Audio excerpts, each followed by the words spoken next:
Second हम effect of flow, second factor हम discuss कर लेते हैं, इफेक्ट ऑफ प्रेशर। प्रेशर के लिए बेटा मैंने आपसे क्या कहा था कि आपके पास रिएक्टेंट्स और प्रोडक्ट जो है या उनमें से कोई एक जो है वो उसके लिए जरूरी है कि वो किस फॉर्म में हो, गैसियस फॉर्म में। ठीक है, या तो सारे रिएक्टेंट्स और प्रोडक्ट गैसेस की फॉर्म में हो, या कम अज कम आपके पास एक रिएक्टेंट या एक प्रोडक्ट जो है वो किस फॉर्म में हो, गैस में हो, गैसियस फॉर्म में हो, तब आप जो है वो इफेक्ट ऑफ प्रेशर को मतलब यूज कर सकते हैं। इसलिए क्यों नहीं, क्या क्या सॉलिड्स या लिक्विड जो होता है बेटा उसके अंदर आप प्रेशर अप्लाई करेंगे तो पार्टिकल्स क्लोज तो होंगे नहीं, अगर वो क्लोज नहीं होंगे तो ऑफ कोर्स उनकी जो इफेक्टिव कोलिजन है वो इतना ज्यादा होगा नहीं। तो उससे बस सिर्फ जो इफेक्टिव कोलिजन आपका इंक्रीज होता है वो किस वजह से इंक्रीज होता है, प्रेशर गैसियस स्टेट के अंदर आपके रिएक्टेंट के प्रोडक्ट्स हो उसको इंक्रीज करने से ही आपके पास इफेक्टिव कोलिजन इंक्रीज होता है। इसके लिए डायग्राम में एक मिनट शेयर करती हूँ sir.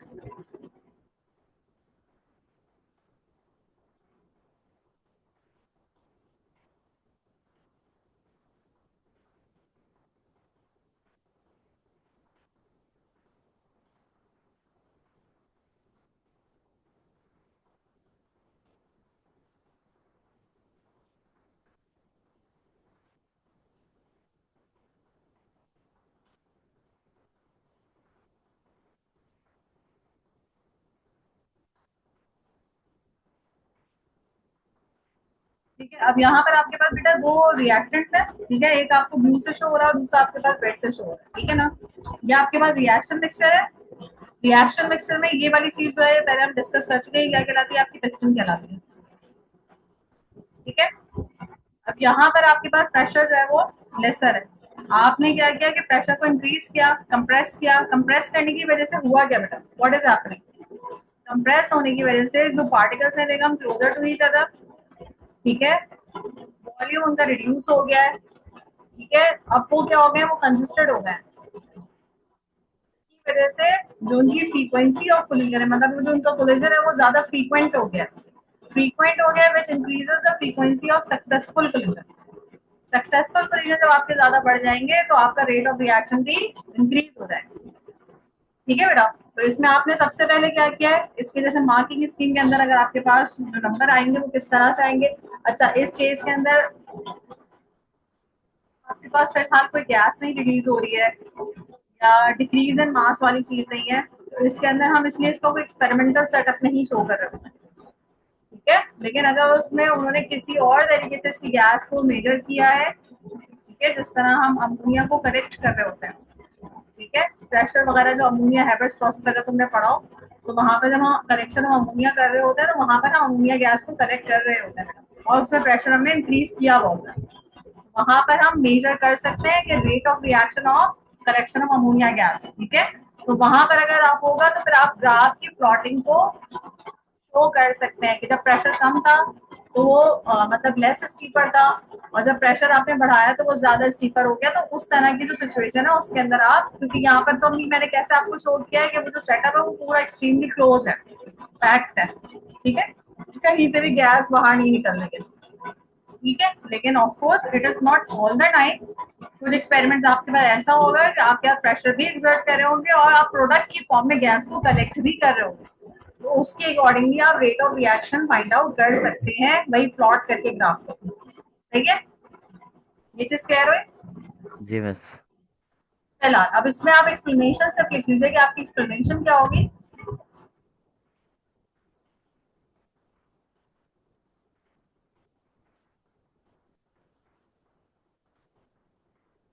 The pressure is increased,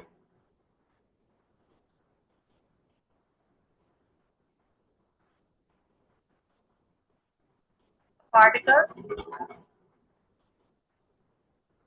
particles journal form है। पार्टिकल्स की जगह जैसे अगर आपको बता दिया कि वो रिएक्टेंट्स मॉलिक्यूल है या आपके पास कोई आयंस हैं, इस तरह से मतलब आपको उसमें बताया वो गैसेस हैं, तो गैसेस मोस्टली बेटा कोवेलेंट कंपाउंड होता है, मॉलिक्यूल्स ही होता है उसमें। ठीक है ना, आपके पास उसमें आप मॉलिक्यूल्स की टर्म यूज कर सकते हैं। ठीक है, द पार्टिकल्स अभी हमें बताया हुआ नहीं है क्या ये आपके पास रिएक्टेंट्स क्या है। अगर जैसे यहाँ पे कोई गैसेस वगैरह होती है वो they are coming closer to each other, तो फिर जैसे अमोनिया गैस हो जाती है आपके पास, वो सॉरी नाइट्रोजन गैस हो जाती है और हाइड्रोजन गैस के मॉलिक्यूल्स होते हैं। फिर हम ये कहते हैं कि जो molecules of the gases they are coming closer to each other. Okay, the particles are together.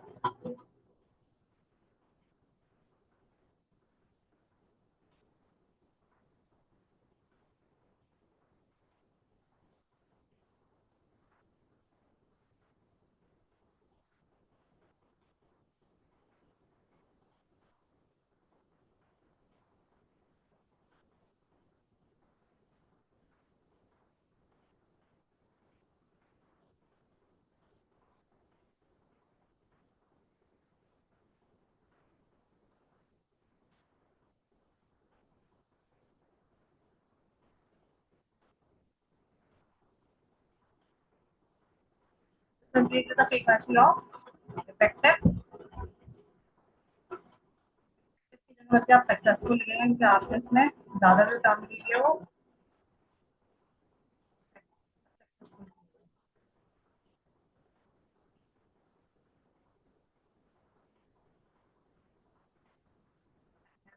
Reaction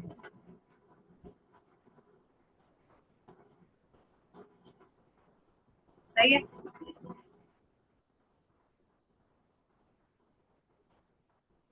next factor पे आ जाते हैं। नेक्स्ट फैक्टर हमारे पास क्या है?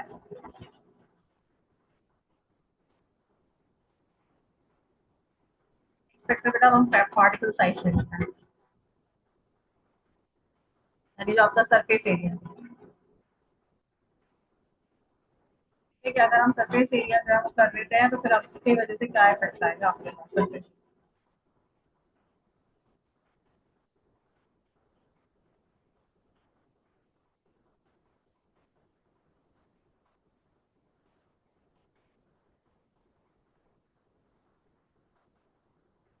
जैसे सरफेस एरिया, आप सरफेस एरिया जो है वो आप गैस का नहीं बढ़ा सकते, ठीक है ना। अब आप सरफेस एरिया जो मोस्टली आप सरफेस एरिया आप सॉलिड्स का इंक्रीज कर सकते हैं, ठीक है ना बेटा। तो इसके अंदर अगर आप कोई ऐसा रिएक्टेंट यूज कर रहे हैं जो सॉलिड फॉर्म में ले रहे हैं, ठीक है, उसके सरफेस एरिया को हम इंक्रीज या डिक्रीज कर सकते हैं, राइट। जो इफेक्ट सरफेस एरिया का आपके लिए होगा वो कौन से रिएक्टेंट्स के लिए आप देखेंगे जो आप सॉलिड फॉर्म में यूज करें। तो इसमें भी जैसे आप फॉर एग्जांपल गैसेस का अगर कोई रिएक्शन है तो उसमें सरफेस एरिया वाला फैक्टर नहीं आए। जैसे प्रेशर वाला फैक्टर मैंने कहा कि कहाँ पर आप डिस्कस कर सकते हैं, जहाँ पे आपके रिएक्टेंट या प्रोडक्ट गैसियस फॉर्म में या कोई एक या दो आपके पास रिएक्टेंट या प्रोडक्ट में से गैसियस फॉर्म में, तो वहां पर आप गैसेस वाला फैक्टर डिस्कस कर सकते हैं, वो प्रेशर वाला फैक्टर डिस्कस कर सकते हैं। इसी तरह सरफेस एरिया पे बेटा कहाँ होगा? सरफेस एरिया आप किसका चेंज कर सकते हैं? आप सॉलिड का चेंज कर सकते हैं ना बेटा सरफेस एरिया। तो आप सॉलिड जो है उसको आप चाहे लम्स की फॉर्म में ले लें, चाहे पाउडर की फॉर्म में ले लें, चाहे बड़े पीसेस की फॉर्म में ले लें, तो सरफेस एरिया को जो हम चेंज कर सकते हैं रिएक्टेंट्स के, अगर वो सॉलिड फॉर्म है तो वहां पे चेंज कर सकते हैं, ठीक है। इसीलिए इस वाले फैक्टर्स को हम ज्यादा मोस्टली कहाँ पे डिस्कस करेंगे? जहाँ पे आपके पास कम से कम एक रिएक्टेंट जो है वो किस फॉर्म में हो? सॉलिड फॉर्म में। क्लियर? सरफेस एरिया का बेटा आपके पास आप जितने स्मॉलर पीसेस करेंगे सरफेस एरिया जो है ना आपका उतना ज्यादा इंक्रीज हो जाता है। अच्छा, सरफेस एरिया इंक्रीज होने से बेटा फायदा क्या होता है? What is the advantage of increasing the surface area? सबसे पहले अगर छोटी क्लासेस के अंदर आपने ये वाली कैलकुलेशन की हुई है तो मैं डिस्कस कर देती हूँ, यहाँ पे एक पिक्चर शो कर देती हूँ, उससे तुम्हें बहुत क्लियर हो जाएगा कि सरफेस एरिया बढ़ता कैसे आपका, ठीक है।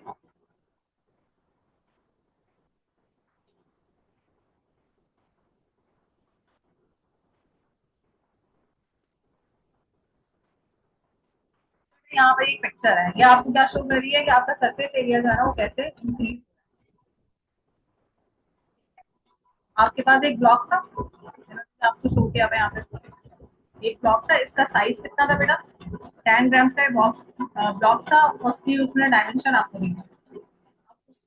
इसको ब्लॉक को क्या किया है, फोर सेम इक्वल जो है वो क्यूब्स में कन्वर्ट कर दिया है। एक मतलब बड़े क्यूब को फोर इक्वल क्यूब में, यानी सेंटर से कट करके इसको यहाँ से इन्होंने इसको कट किया, फिर यहाँ से यूज को कट किया। यहाँ कट करने से अब ये फोर सेम क्यूब से कन्वर्ट हो गया, जिनकी सबकी डायमेंशन कितनी हो गई है? 1 1 सेंटीमीटर की हो गई। फिर उससे इन्होंने इसका सरफेस एरिया कैलकुलेट कर लिया। जो बड़ा वाला आपके पास बेटा क्यूब था, उसका सरफेस एरिया कितना आ रहा था, जो इन्होंने डायमेंशंस की इसकी कैलकुलेट किया, वो 16 सेंटीमीटर स्क्वायर आ रहा था। जब इन्होंने छोटे छोटे आपके पास ले लिए, क्योंकि 4 है टोटल, और एक का सरफेस एरिया उन्होंने निकाल लिया, तो अब आपके पास जो surface area what you have seen mathematically के सरफेस एरिया जो है वो इंक्रीज हो गया। ठीक है। तो जब हम स्मॉलर साइजेस में कन्वर्ट करते हैं, तो एक्चुअली होता क्या है कि जो सरफेस एरिया होता है ना, वो इंक्रीज हो जाता है। अच्छा, सरफेस एरिया इंक्रीज होने से रेट ऑफ रिएक्शन जो इंक्रीज हो जाता है, इसलिए इंक्रीज हो जाता है कि बेटा ये जो अंदर वाला हिस्सा है इसका, तो कट नहीं हुआ था। ठीक है। अब अगर आपने फॉर एग्जाम्पल इसको कंसिडर कर लें कि ये तुम्हारा कैल्शियम कार्बोनेट है, उसका एक लंप है, ठीक है ना, उसका एक टुकड़ा है, सही है ना, ये जो क्यूब है बड़ा वाला। अब जब तुम कैल्शियम कार्बोनेट को डाइल्यूट HCl में डालते हो, तो इसके जो डाइल्यूट HCl के जो मॉलिक्यूल है वो यहाँ से टकराएंगे, यहाँ से टकराएंगे, यानी जो उसकी आउटर सरफेस है ना, सिर्फ और सिर्फ उससे वो एक्सपोज होगी, जिससे आपके डाइल्यूट HCl के मॉलिक्यूल्स क्या कर सकते हैं, रिएक्ट कर सकते हैं। लेकिन जो उसका अंदर वाला हिस्सा है उससे रिएक्ट नहीं कर सकते, क्योंकि वो एक्सपोज नहीं है। ठीक है। लेकिन जब तुमने उसको कट कर दिया, तो अब इसका ये जो अंदर वाली सरफेस थी, ये वाली, ठीक है, अब ये भी एक्सपोज हो गई है फॉर द HCl मॉलिक्यूल्स। तो HCl मॉलिक्यूल्स अब आपके पास वो जो अंदर वाली सरफेस है ना, उसके एक्सपोज होने की वजह से उससे भी रिएक्ट कर सकते हैं, उससे भी कोलाइड करेंगे, जिसकी वजह से रेट ऑफ रिएक्शन क्या हो जाता है आपका, इंक्रीज हो जाता है। क्यों? क्योंकि आपकी इनर सरफेस एक्सपोज हो जाती है। जब आप उसको पीसेस में कन्वर्ट करते हैं, स्मॉलर पीसेस में, वो इनर सर्फेसेस जो एक लार्ज लंप की फॉर्म में शो नहीं हो रही थी, जब आप उसको क्यूब मतलब और स्मॉल पीसेस में कन्वर्ट करते हैं, तो इनर सर्फेसेस भी एक्सपोज हो जाती हैं, जिसकी वजह से जो दूसरे रिएक्टेड मॉलिक्यूल्स हैं, they can interact, they can collide with the inner surface particles of that chemical. ठीक है बेटा, that's why the rate of reaction increases. Which is clear है? सही। सही है। इसके लिए भी एक बहुत अच्छी सी उन्होंने डायग्राम यहाँ पे शो की है, कैसे आप इसमें समझें। यहाँ की ये दोनों ना पार्टिकल हैं, किसके, कैल्शियम कार्बोनेट के, और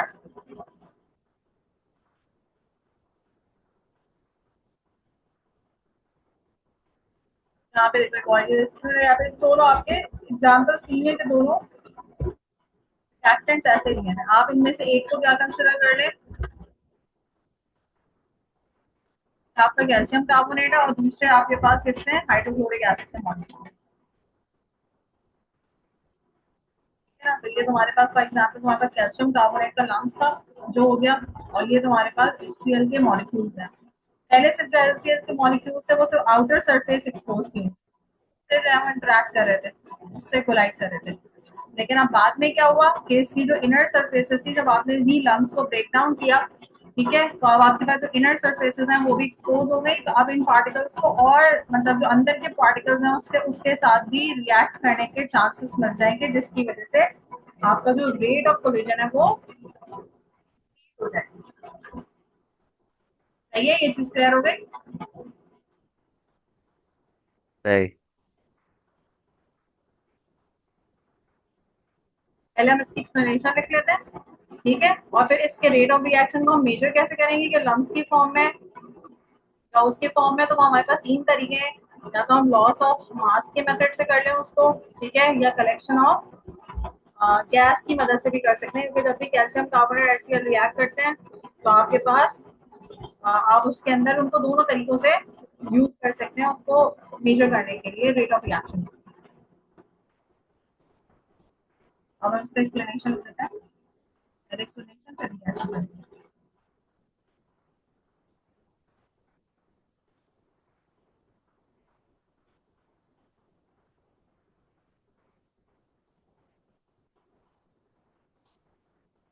surface area reactant this is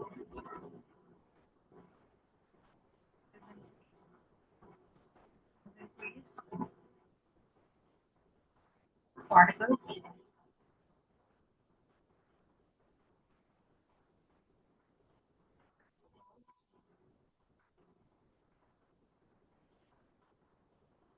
other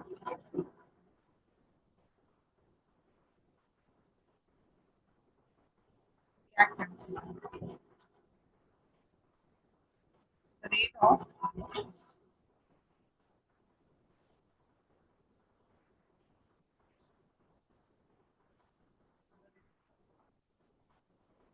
chemical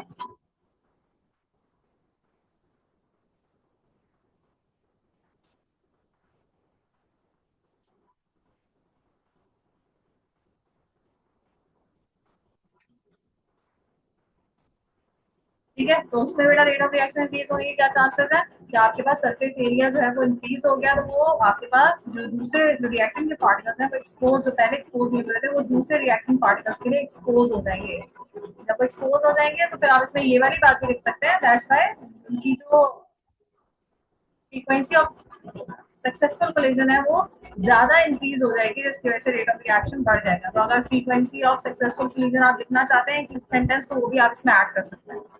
ठीक है, इसी वजह से बेटा अक्सर जो है ना, जैसे कोल वगैरह हम यूज कर रहे होते हैं, जो कोल माइंस वगैरह होती हैं उसके अंदर जो एक्सप्लोजन के चांसेस होते हैं या वो इसी वजह से बढ़ जाते हैं कि कहीं कोल जहाँ पर आपका जैसे नॉर्मल अगर कोल है तुम्हारे पास जो बड़ा है सॉलिड फ्यूल की फॉर्म में होता है ना, उस दिन भी मैंने समझाया था कि वो आपके पास जलने में टाइम लेता है। क्यों? क्योंकि उसका साइज बड़ा होता है, उसका सरफेस एरिया ज्यादा होता है, तो जो ऑक्सीजन के मॉलिक्यूल्स होते हैं वो सिर्फ आउटर उसके जो पार्टिकल्स होते हैं ना उससे ही रिएक्ट कर रहे होते हैं। सही है ना, इसीलिए जो सॉलिड आपके पास कोल होता है ना उसकी कंबशन में टाइम ज्यादा लगता है। लेकिन अगर इसी कोल को मैं क्या करूं, ब्रेक कर लूं, पाउडर की फॉर्म में मुझे अवेलेबल हो, तो ये कोल पाउडर की फॉर्म में बॉम्ब्स वगैरह में भी इस्तेमाल किया जाता है। ठीक है, क्यों? क्योंकि ये जब बिल्कुल पाउडर की फॉर्म में आ जाता है तो इसका जो रेट ऑफ रिएक्शन ऑक्सीजन के साथ हो जाता है वो एक्सट्रीमली हाई हो जाता है। ठीक है, जो बारूद पहले कहा जाता था ना, बारूद इस्तेमाल किए जाते थे। ठीक है ना, एक तो बॉम्ब्स तो है वो जो एटॉमिक बॉम्ब्स और बहुत सारी फॉर्म्स ऑफ बॉम्ब्स आ गई है, लेकिन जो पहले पुराने जमाने में बारूद वगैरह इस्तेमाल किया जाता था, ठीक है ना, उसके अंदर बेसिकली क्या भरा होता था, ये जो कार्बन है ना इसका पाउडर भरा हुआ होता था और उसको वो जलाते थे और फेंकते थे, तो उसकी वजह से धमाका होता था। क्यों? क्योंकि पाउडर है ना, पाउडर की फॉर्म है, आपने उसके अंदर भरा हुआ है, आप जैसे ही उसका जलाएंगे और उसको एक्सपोज करेंगे ऑक्सीजन से, तो क्योंकि बहुत स्मॉलर पार्टिकल्स हैं, सरफेस एरिया एक्सट्रीम पर है, तो उनका रेट ऑफ रिएक्शन बढ़ने की वजह से जो कंबशन रिएक्शन होता है इट इज एक्सट्रीमली फास्ट। तो इसीलिए पहले जो कार्बन जो होता है पाउडर की फॉर्म में, ये भी आपके पास बॉम्बिंग में यूज किया जाता है समझ में। और जो आपके पास सही। कोल माइंस वगैरह के अंदर धमाके वगैरह इस तरह की जो एक्सप्लोजन वगैरह के होते हैं वो भी इसी वजह से ही होते हैं कि वहां पर ऐसे बात है किसी ने अपनी माचिस जलाई कुछ देखने के लिए अंधेरे में रोशनी में, तो कहीं पर भी अगर वो कोल आपकी पाउडर की फॉर्म में है ना तो वो एक्सप्लोजन इतना हो जाता है कि अंदर आपके कोल माइंस के अंदर धमाके का बाइस बन जाता है। ठीक है, अगर बड़े बड़े लम्स की फॉर्म में है तो वो तो मसला नहीं है इतना, वो रेट ऑफ रिएक्शन उसका स्लो होता है। लेकिन अगर वो पाउडर की फॉर्म में है, ठीक है, तो वहां पर आपका rate of reaction extremely fast. Even जो है जो आपके जहाँ पे आटा बनता है, ठीक है, आप जो फ्लोर लेते हैं उसके अंदर मेन कंपोनेंट किसका है, कार्बन का है। ठीक है ना, ये चीजें आ जाती हैं कभी कभार रीजनिंग वगैरह में, जहाँ पे आपकी जो आटे की फैक्ट्रियां वगैरह होती है ना उनमें भी धमाके होते हैं। क्यों? उसका क्या रीजन है? उसका रीजन ये है कि आपका जो आटा है उसके अंदर जो मेन कंपोनेंट है कार्बोहाइड्रेट्स है ना बेटा, कार्बोहाइड्रेट्स के जो मेन कंपोनेंट है वो क्या, कार्बन। उसमें सबसे ज्यादा क्या मौजूद है, कार्बन मौजूद है। कार्बन मौजूद है, और अगर उसमें भी कहीं आप आग लगाने वाली चीज करना चाहें ना तो वहां पर भी बहुत बड़ा एक्सप्लोजन हो सकता है। ठीक है, क्योंकि इसके अंदर स्ट्रक्चर के अंदर भी कार्बन मेनली मौजूद है। ठीक है, तो वहां पर भी फ्लोर आपकी बुक के अंदर एक जगह उन्होंने डिस्कस किया कि फ्लोर जो आपकी मिल्स होती हैं उसके अंदर भी एक्सप्लोजन हो जाते हैं, सिर्फ इसी वजह से कि वो जो उसकी डस्ट यानी पाउडर फॉर्म की होती है वो पाउडर फॉर्म के अंदर अवेलेबल होता है, which mean that the surface में यस मच हायर, जिसकी वजह से रेट ऑफ रिएक्शन अगर आप फायर करें तो ज्यादा हो सकता है। क्लियर? अच्छा, रेट ऑफ रिएक्शन को मेजर करने के लिए वही तुम्हारे पास ग्राफ अगर तुम्हारे पास आ जाए तो उसको आराम से मेजर कर सकते हो। हम पूरा एक्सपेरिमेंटल सेटअप का पढ़ चुके हैं, लेकिन फिर भी रिव्यू करने के लिए एक दो डायग्राम्स में डिस्कस कर देती हूँ कि यहाँ पर अगर आपको रेट ऑफ रिएक्शन या लॉस इन मास मेजर करना है तो आप वही एक्सपेरिमेंटल सेटअप अपना रखेंगे। ठीक है, एक्सपेरिमेंटल सेटअप के अंदर जो मैंने एक दो चीजें तुम्हें बताई थी, आप कॉन्स्टेंट जैसे यहाँ पे इन्होंने दिया है, पिक्चर में सही से क्लियर हो रही है, नजर आ रहा है ना, यहाँ पे इन्होंने लॉस ऑफ मास मेजर कर, loss of mass of carbon dioxide में उन्होंने मेजर किया। ठीक है ना, और इन्होंने जो केमिकल लिया है वही लिया हमारे पास जो मैंने करवाए थे, ये कैल्शियम कार्बोनेट ले लिया, उसका रिएक्शन करवाया है HCl से, जिसकी वजह से कौन सी गैस रिलीज हो रही है, कार्बन डाइऑक्साइड, कैल्शियम क्लोराइड बन रहा है तुम्हारा और वाटर, ठीक है ना। अब यहाँ पर बेटा आपके पास ये जो कार्बन डाइऑक्साइड गैस लॉस हो रही है, जिसका मास जो लॉस हो रहा है ना, उसको उन्होंने मेजर कर लिया है, ठीक है। मेजर करके फिर उन्होंने इसकी प्लॉटिंग की है। एक दफा उन्होंने किस फॉर्म में ले लिया बेटा, नम्स की फॉर्म में ले लिया कैल्शियम कार्बोनेट, यानी इसको आपने दो एक्सपेरिमेंट के थ्रू एनालाइज किया। एक एक्सपेरिमेंट में आपने नम्स लिया, नम्स यानी larger pieces of calcium carbonate, और सेकंड केस के अंदर आपने पाउडर फॉर्म ऑफ लिया, पाउडर ऑफ कैल्शियम कार्बोनेट, ठीक है ना। उसके बाद फिर उन्होंने दूसरा काम क्या किया है, इसको प्लॉट करके देख लिया, सही है। अच्छा, एक दो चीजें और मैं बताती हूँ जो रेट ऑफ रिएक्शन के अक्सर MCQs में आती है, पूछते हैं।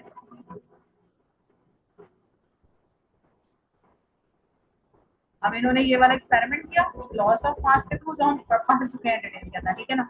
फिर इन्होंने उसका जो ग्राफ है ना उसको प्लॉट किया, कौन से वाला, लॉस ऑफ मास।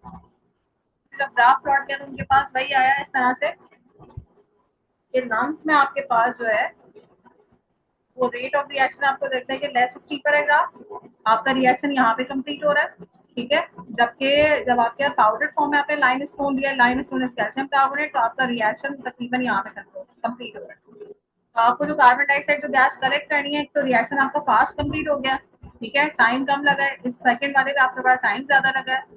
अच्छा, इसमें क्योंकि एक्सेस रिएक्टेंट और लिमिटिंग रिएक्टेंट की अभी तुम्हें कॉन्सेप्ट नहीं है, तो इन्होंने इसमें से कोई एक रिएक्टेंट एक्सेस में लिया हुआ होगा और एक लिमिटिंग लिया हुआ होगा, ठीक है ना। उनकी ना कॉन्सेंट्रेशन ना मास को चेंज, यानी अगर फॉर एग्जाम्पल पाउडर इन्होंने लिया है या लम की फॉर्म में लिया, अगर इन्होंने 5 ग्राम्स लिया है कैल्शियम कार्बोनेट, तो दोनों की क्वांटिटी दोनों एक्सपेरिमेंट में, ये चीज मैंने बताई थी ना कि आप वेरिएबल अपना जो होता है, एक वेरिएबल होता है, एक कांस्टेंट आपको कौन सी चीजें रखनी होती है।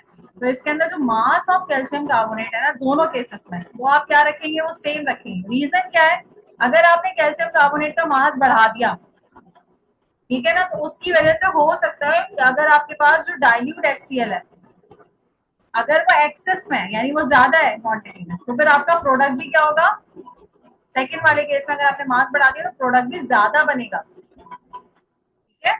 यानी ये सेम उस पे खत्म नहीं होगा, यानी जो गैस आपकी कार्बन डाइऑक्साइड बन रही है उसका वॉल्यूम इस दफा ज्यादा रिलीज होगा, क्योंकि आपने मास ऑफ कैल्शियम कार्बोनेट बढ़ा दिया था। उसकी वजह से आपने अपने एक्सपेरिमेंट को थोड़ा सा चेंज कर दिया, तो आपका एक तो वो स्टीपर भी बनेगा, और अब आपके पास जो लॉस ऑफ मास है कार्बन डाइऑक्साइड का वो भी ज्यादा होगा, तो ये ग्राफ थोड़ा ऊपर चला जाएगा, ठीक है। ये चीज क्लियर हो रही है। तो अगर मास को आपने वेरी किया तो मास को वेरी करने की वजह से आपका जो रिजल्ट है ना, जो आउटकम है वो सेम नहीं आएगा आपका, यानी जो गैस है वो ज्यादा रिलीज होगी, कैल्शियम क्लोराइड भी ज्यादा बनेगा, वाटर भी ज्यादा बनेगा। आ रही बात समझ बेटा, सही। सही है। इसलिए हम जब कभी भी एक्सपेरिमेंट सिर्फ जिसके अंदर सिर्फ हमें उसका ये चेक करना हो कि हम उसके सरफेस एरिया को चेंज करें, तो फिर हम मास को कांस्टेंट रखेंगे, यानी ये चीज हमें ख्याल रखनी है कि हमें क्या करना है, फिर मास को कांस्टेंट रखना है। इसी तरीके से अगर HCl हम यूज कर रहे हैं तो HCl की कॉन्सेंट्रेशन हमें कांस्टेंट रखनी है। अगर इन दोनों में से कोई एक चीज, या मैं मास ऑफ कैल्शियम कार्बोनेट बढ़ा दूं, या मैं दूसरे एक्सपेरिमेंट में अब जो मैंने सेम कॉन्सेंट्रेशन का HCl नहीं यूज किया बल्कि उसकी कॉन्सेंट्रेशन को बढ़ा दिया है, कॉन्सेंट्रेशन बढ़ाने की वजह से भी क्या हो जाएगा बेटा, प्रोडक्ट ज्यादा बन जाएगा। इसीलिए एक्सेस और लिमिटिंग रिएक्टेंट का ख्याल रखते हैं कि अगर फॉर एग्जांपल मैंने कैल्शियम कार्बोनेट का 5 ग्राम जो मास लिया है, वो मेरे पास क्या एक्सेस है और डाइल्यूट HCl लिमिटिंग है, तो वो हमेशा सेम प्रोडक्ट ही प्रोड्यूस करेगा, यानी जो कांस्टेंट जो फ्लैट लाइन बनेगी वो हमेशा एक साथ बनेगी दोनों के एक्सपेरिमेंट्स में, ठीक है बेटा। हाँ, वो जल्दी फ्लैट लाइन बन जाएगी, उसकी बाद में फ्लैट लाइन बनेगी हॉरिजॉन्टल, ठीक है। हमें इस चीज का ख्याल रखना है कि हमें कांस्टेंट अपने मेंटेन रखना है। कॉन्सेंट्रेशन ऑफ डाइल्यूट एसिड इसमें बहुत जरूरी है कि वो आपकी कांस्टेंट रहे जब सेकंड एक्सपेरिमेंट कर रहे हैं, और mass of calcium carbonate it should remain constant. एक और चीज बेटा जो बहुत ज्यादा आती है, जो नॉर्मली अगर आप मेजरमेंट भी ना कर रहे हो, ठीक है, आप ऐसे ही देखना चाह रहे हो कि अगर मैं पाउडर की फॉर्म में ले रहा हूँ तो क्या होगा, और अगर मैं लम्स की फॉर्म में ले रहा हूँ तो क्या होगा, तो उसके लिए हम बबल्स को भी देख रहे होते हैं। यानी आपको पता है ना एफएमएसएस प्रोड्यूस हो रही है, एफएमएसएस प्रोड्यूस हो रही है, तो अब आपको देखिए उन्होंने जो है ना एक और चीज, ये अक्सर मार्किंग स्कीम में भी आती है चीज लिखी हुई ना। एक तो हम ये इस तरह से रेट ऑफ रिएक्शन मेजर कर लेते हैं, ग्राफ प्लॉट कर लेते हैं। एक और चीज भी आती है कि आप जो नंबर ऑफ बबल्स जो जनरेट हो रहे हैं ना, उसको विजुलाइज कर लें या उसको ऑब्जर्व कर लें या उसको काउंट कर लें, तो उससे भी आपको पता चल जाएगा कि रेट ऑफ रिएक्शन जो है वो कितना ज्यादा इंक्रीज हो गया। ठीक है, जैसे यहाँ पर उन्होंने ये दो लिए हैं, इसमें जो है वही तुम्हारे पास कैल्शियम कार्बोनेट और डाइल्यूट एचसीएल डाल रहे हैं, लेकिन यहाँ पर देखो एफएफएसएस में डिफरेंस देखो, यहाँ पे तुम्हारे पास पाउडर लिया था उन्होंने वही कैल्शियम कार्बोनेट, और यहाँ पे कैसे लिया था देखो, नीचे नजर भी आ रहा है तुम्हें इसमें, ये कैल्शियम कार्बोनेट ना ये आपके पास लार्जर पीसेस में था या लम्स की फॉर्म में आप देख लेते हैं, तो आप दोनों में तुम्हें डिफरेंस नजर आ रहा है, इसकी एफएफएसएस कितनी ज्यादा बन रही है और इसकी कितनी कम बन रही है।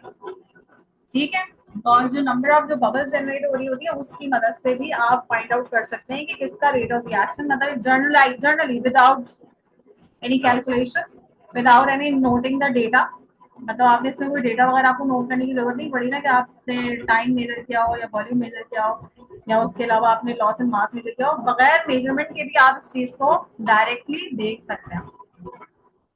सही है, है। क्लियर हो गई।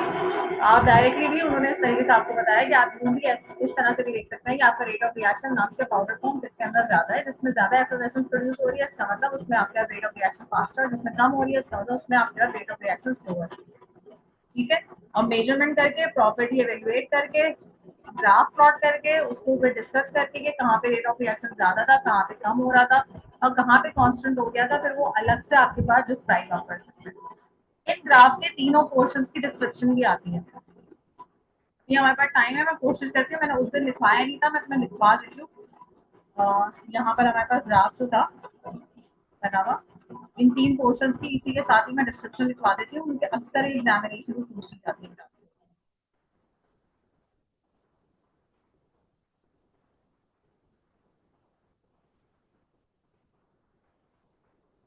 जैसे अगर फॉर एग्जाम्पल आप वॉल्यूम कलेक्ट कर रहे थे, तो हमारे पास जो ग्राफ बना हुआ था वो किस तरह से आ रहा था, ऐसे आ रहा था, ऐसे फिर डिक्रीजिंग और फिर है ना। अब तो ये जो आपके पास बेटा समझे तीन पोर्शंस के अंदर अगर मैं इसको डिवाइड कर लूँ तो इसके डिस्क्रिप्शन अलग अलग है। जैसे इनिशियली इनिशियली क्या हो रहा है, अपना टाइम लेने इसको मिनट्स में, आप सब यहाँ पे वॉल्यूम कैलकुलेट करना है,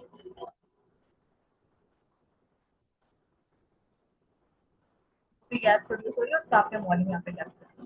तो इनिशियली जो है वो आप देख रहे हैं कि जो आपका टाइम है उसमें ज्यादा वॉल्यूम जनरेट हो रहा है। What is the reason behind it, क्यों हो रहा है ये पूछा जा सकता है आपसे। तो इस फर्स्ट वाले पोर्शन का रीजन लिख रही हूँ मैं, ये फर्स्ट हो गया पोर्शन, ये सेकंड हो गया पोर्शन, और इस पॉइंट से हम कह देते हैं ये आपका थर्ड पोर्शन हो गया। सही है ना, इनके अलग अलग रीजन है। फर्स्ट वाले पोर्शन का बेटा क्या रीजन होगा, by the rate of reaction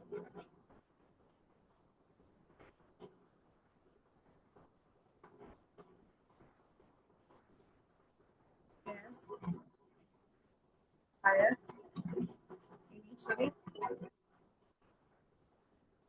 क्यों ज्यादा होता है, कॉन्सेंट्रेशन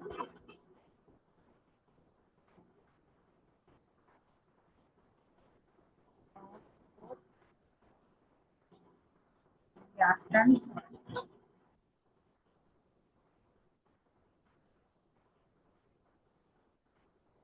कहा जाता है बेटा कॉन्सेंट्रेशन ऑफ बोथ रिएक्टेंट्स और द नंबर ऑफ, दो चीजें यूज करते हैं, number of particles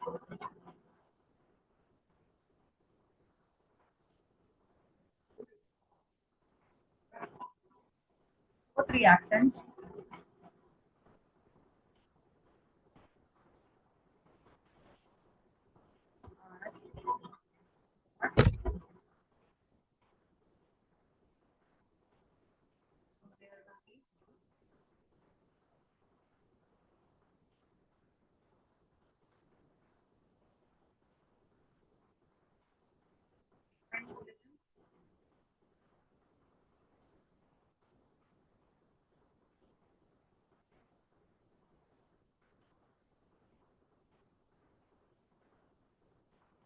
and frequency of successful collision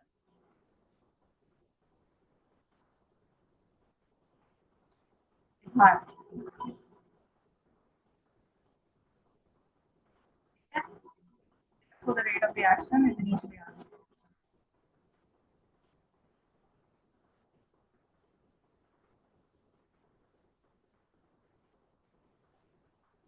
सही है, ये मैं लिखवा इसलिए रही हूँ ये तो भूल जाते थे।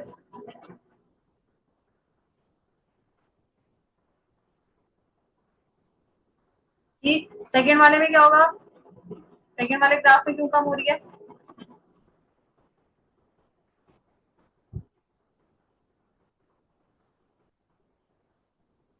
जी भाई,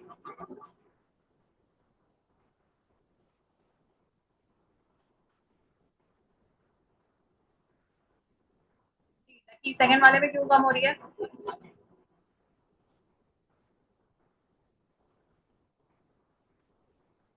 क्योंकि कंसंट्रेशन कम हो रही है ना। पार्टिकल जब आपके आपको जब रिएक्टेंट यूज अप हो रहे हैं तो प्रोडक्ट में कन्वर्ट हो रहे हैं, तो आपके पास जो नंबर ऑफ पार्टिकल्स हैं वो भी डिक्रीज हो रहे हैं या concentration of the reactant is decreasing. ठीक है,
कॉन्सेंट्रेशन भी लिख सकते हैं लेकिन कॉन्सेंट्रेशन को कभी कभार डिस्क्राइब करने के लिए दिया। आप लिख सकते हैं the concentration of the reactants increases, it means that the particles of the reactants are being used up in making products, so there will be fewer successful collisions and the rate of reaction.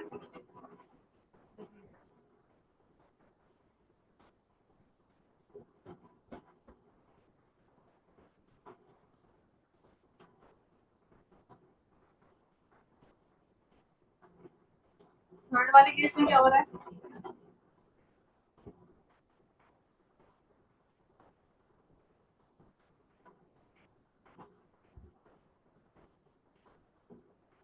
Third वाले case में क्या हो रहा है? Product बन चुका है सारा कुछ। यानी इसका मतलब कोई एक रिएक्टेंट या दोनों रिएक्टेंट्स जो है वो कम्प्लीटली यूज अप होगा। ठीक है,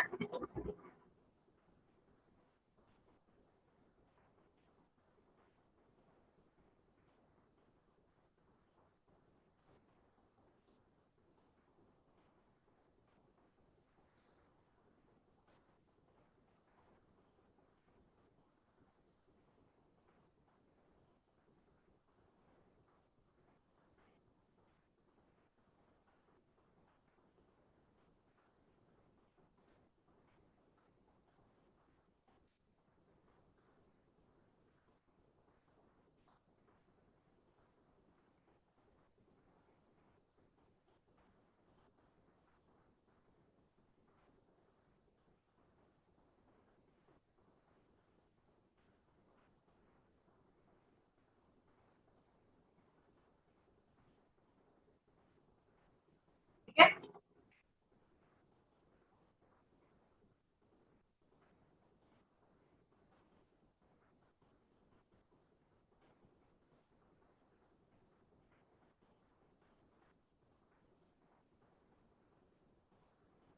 सही।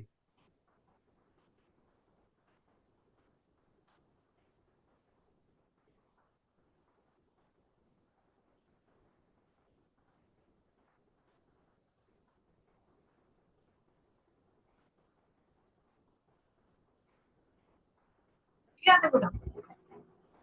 यस। फोर फैक्टर बेटा शायद अभी एक्सप्लेनेशन ही थोड़ी हो पाए। फोर फैक्टर हम डिस्कस करते हैं। फोर फैक्टर हमारा क्या था?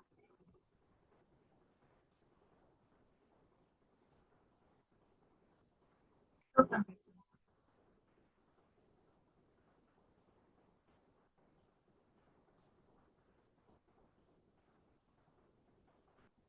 टेम्परेचर बेटा हम कैसे करेंगे? इफेक्ट ऑफ टेम्परेचर के लिए आपके पास होता क्या अगर आप टेम्परेचर इंक्रीज करते हैं?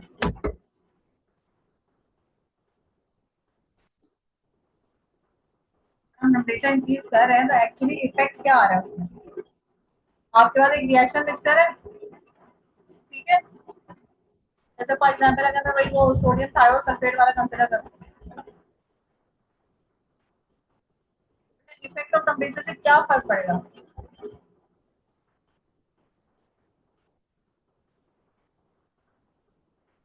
प्रेशर बढ़ेगा। एक्शन वो कोई मैंने बंद थोड़ी नहीं करके रखा हुआ, सिर्फ जा रहा है रिएक्शन। तो टेम्परेचर बढ़ाने से आपके पास होता क्या है कि रिएक्टिव ज्यादा हो जाएगा ना। जो रिएक्टेंट पार्टिकल्स है उनकी काइनेटिक एनर्जी बढ़ जाएगी ना। हाँ। कोलिजन किसकी वजह से हो रहा है? उनकी काइनेटिक एनर्जी की वजह से हो रहा है ना। बिकॉज वी नो दैट कि भाई जो पार्टिकल्स हैं दे आर ऑलवेज मूविंग।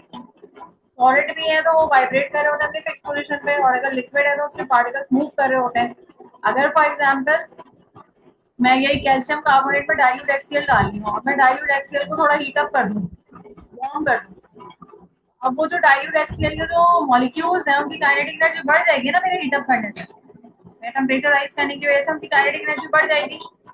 ठीक है, अब उनकी एनर्जी बढ़ने की वजह से उनका जो कोलिजन होगा कैल्शियम क्लोराइड के साथ वो भी इंक्रीज हो जाएगा। ठीक है, जिसकी वजह से जो सक्सेसफुल कोलिजन है वो भी ज्यादा इंक्रीज हो जाएंगे। दूसरी बात ये भी है कि अगर आप थर्मल एनर्जी को एब्जॉर्ब करवा रहे हैं तो एक जो मिनिमम अमाउंट ऑफ एनर्जी चाहिए होती है फॉर सक्सेसफुल कोलिजन वो भी उनकी बढ़ जाएगी। ठीक है, यानी उनको they will have most of the जो पार्टिकल्स होंगे ना they have their activation energy.